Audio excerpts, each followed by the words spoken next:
LEGO has had this sort of obsession recently of making these book nooks, these things that go between your books on your shelves, hold them in place. I don't really know where they got this big push for, but they got the Sherlock Holmes, they got the Lord of the Rings, and they got the Harry Potter one.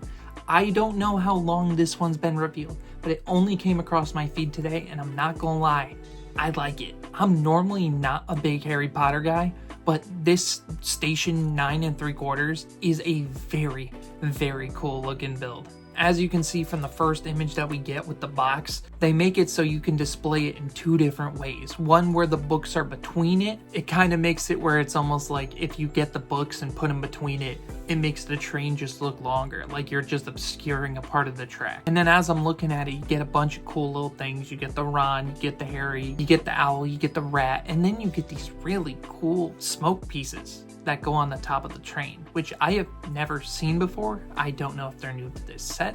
I believe they probably are. But also, as we go to the next image, you see the way that they do it when you push them together. And when it came to the Lord of the Rings one, when you pushed it together, you kind of just made it really cramped. You had the wings all crumpled together, and I thought it looked all right.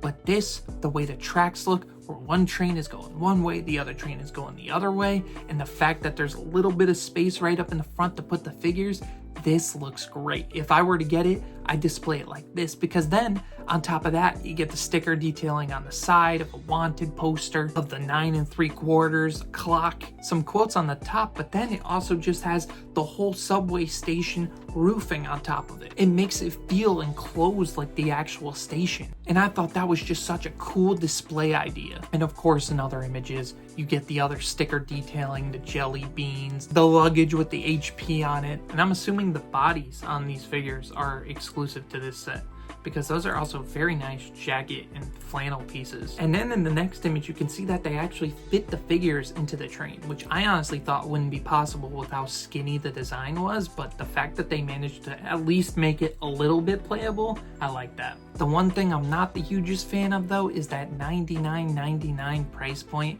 I do think this is a set that, as long as it isn't a retail exclusive, should go on sale very often. I could see this one going down to $60, and honestly, for that price, I can see this one being a hot seller, because just the way that it looks like when you're looking down the train station as if you were in the middle aisle, that just looks so nice. There's been very few sets that we've gotten from LEGO Harry Potter that I thought on first look as good as this little station right here. Especially coming from a set that is technically under $100. Because to get something that looks this cool, you'd normally have to spend $300, $400 on like Gringotts. So let me know what you think about this book nook, because these are just very interesting. And now I'm sitting here thinking of like, what would a Star Wars book nook look like? What would a Marvel one? Batman one. Oh, a Batcave would look really cool with like a very narrowed look down it.